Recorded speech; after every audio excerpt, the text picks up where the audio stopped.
அப்போ என்ன உங்க மாமியார் அவ்வளோ பதட்டமா வந்துன்னுக்குறா? ஏன் என்ன ஆயிடுச்சு? ஐயோ காலையில் பார்த்ததுலேருந்து ஒரு மாதிரி இருக்குது, எனக்கு சுஸ்தாக்குற மாதிரி. மாமியாரே மாமியாரே என்ன ஆயிடுச்சு? வாங்க இங்க. இருப்பா என் மருமக கூப்பிடுறேன். ஏன் அவ்வளோ பதட்டமா வர? என்ன ஆச்சு? அண்ணி காலைல வேலைக்கு போகும்போது என் கண்ணு முன்னாடி ஆக்சிடென்ட் ஆயிடுச்சு அண்ணி. ஸ்கூல் பையனும் அவங்க அம்மா இட்டுன்னு போய் விட போய்க்கிறாங்க. பஸ்கார வந்து ஏற்றிட்டான் அண்ணி. என் வயிறே கலங்குது, நான் என்ன பண்ணுறது இல்லை, தடதடன்னுக்குது எனக்கு. ஓ அந்த மாதிரி ஆச்சு. பாவம் யார் மூஞ்சில் முழிச்சிட்டு வந்துச்சிங்களோ. இவனுக்கு கூட நான் அதுதான் சொல்கிறேன், விடும்போது 10 நிமிஷம் கொஞ்சம் சீக்கிரம் விடு. போ க்ளீனாக ஃபுல்லி ஹெல்மெட் வாங்கு. ஏன்னா ஒரு ஸ்டைலுக்கு ஹெல்மெட் எல்லாம் போடக்கூடாது. ஃபுல்லி ஹெல்மெட் வாங்கினா இன்னைக்கு அந்த ஒரு குழந்தையோட இது தப்பிச்சுருக்குமா.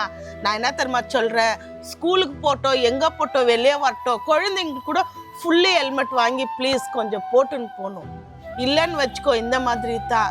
நான் இன்னும் எவ்வளோ தலைப்படம் அடிக்கிறேன் தெரியுமா. பசங்களை கூட்டுன்னு போகிறோங்க உஷாரா. அப்படி இப்படி ஆடுற மாரி இருந்தால் கூட பின்னால் ஒரு ஓனி போட்டு இஸ்து கட்டின்னு கூட போகலாம்.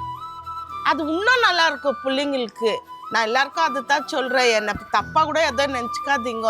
நான் என்னன்ற தெரியுமா, பிள்ளைங்களை உஷாராக சேஃப்டியாக ஒரு கில்ட்டு போட்டு ஹெல்மெட் போட்டுன்னு உஷாராக கூட்டுன்னு போங்க, உஷாராக கூட்டுன்னு வாங்க. 10 நிமிஷம் லேட்டாக ஆகிற மாரி இருந்தால் வீட்டில் கொஞ்சம் சீக்கிரமாக விடுங்க. நம்மளுக்கு தான் நல்லது. டைமு எப்படி இருக்குதுன்னு நம்மளுக்கு யாராலுமே சொல்ல முடியாது.